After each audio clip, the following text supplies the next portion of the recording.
We are now onto the top bracing and fitting of the guitar. Sometimes the top is called the soundboard, and the type of wood used for the soundboard affects the tonality of the guitar a lot. In this build, we're using Sitka spruce. Spruce usually has a pretty bright sound, and the other thing that affects the tonality is the bracing. And so here we're using a traditional Martin style bracing pattern that's included in the kit.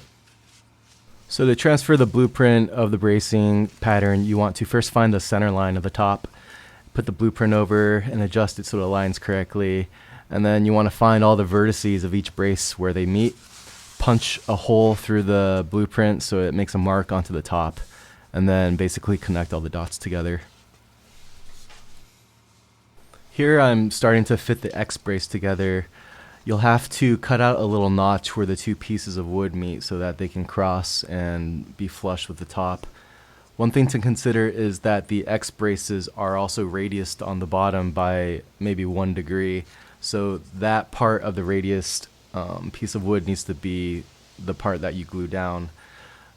This will help the top stay relatively flat and not concave into the guitar due to weather changes or whatnot.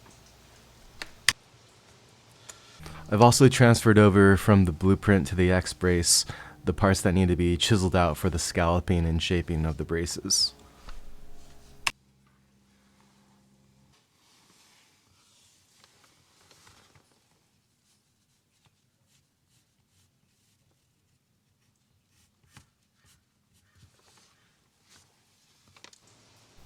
I extended the X bracing pattern lines onto the actual X brace itself where the two cross so I can know what depth and width of a notch I need to cut.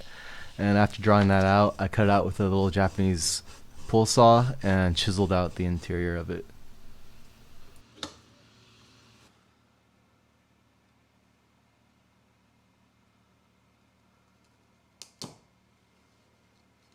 We're also going to have to shape the what's called bridge plate, and this is just a little trapezoid piece of wood that fits underneath the X brace.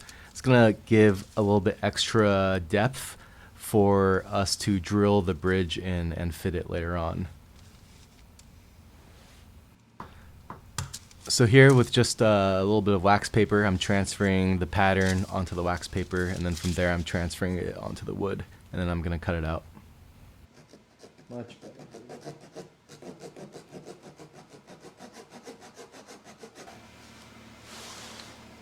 We have to cut some slots into the X brace where all the other bracing meets the X brace to give it a little bit of a relief and for it to fit perfectly inside the blueprint pattern.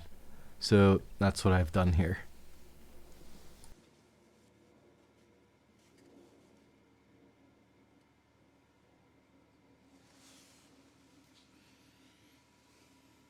After a dry fit and making sure everything aligns properly, it's time to glue the X braces down.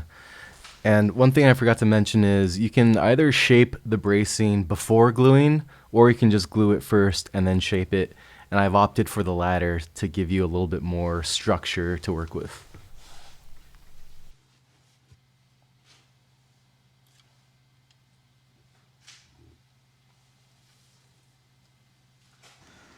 After the X brace was glued in, I proceeded to glue in all the other pieces of bracing.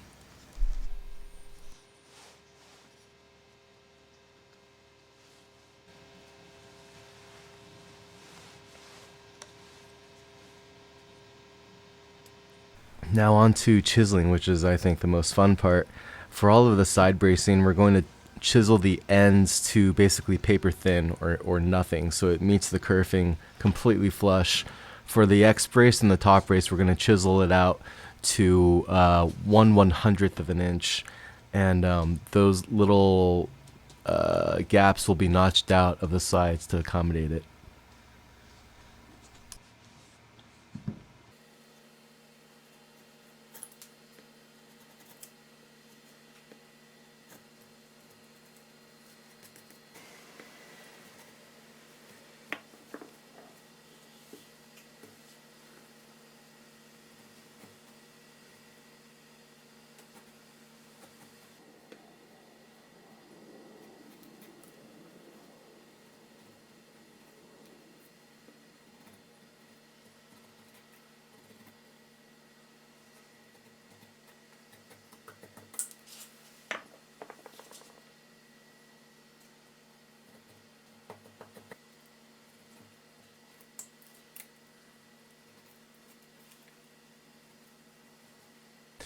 Here I'm starting to shape the X braces. Not only am I chiseling out the edges to the required width, you'll also see that I'm shaving off the corner edges of each pieces of wood that form the X brace.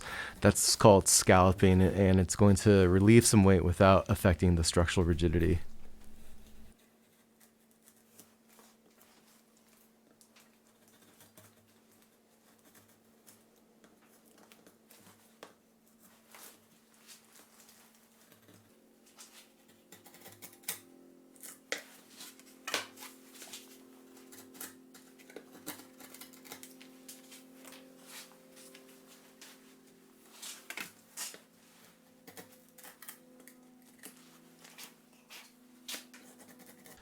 Don't worry if you're leaving any chisel marks or if the scalloping isn't perfect.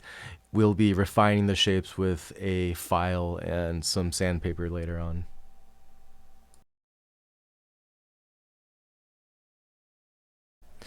We're now on to fitting the soundboard to the sides, which up to this point in the project was by far the most challenging part, for me at least. We want to start by first finding the center line of the guitar and the center line of the block. These should be previously found already. The most important thing is there's going to be overhang on the guitar, and so the correct length you want is 5 3/8 inches between the top of the sound hole and the top of the finished guitar. The total body length should be 20 3/8 inches. So I start by finding the center line and then marking that 5 3/8 distance from the sound hole to the top of the guitar, laying that over the neck block and then drawing a line underneath to make sure I know where to cut and know where to line the top. After dry fitting the top, I use a white pencil to mark out the notches I need to file out of the sides in order to accommodate the X bracing and the top bracing.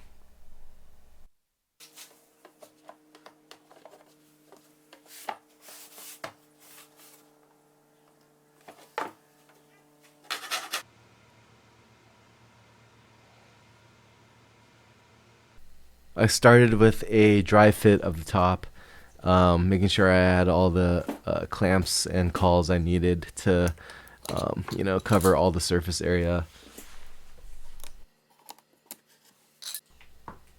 And now I'm gluing it together.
That's it. Thanks for watching.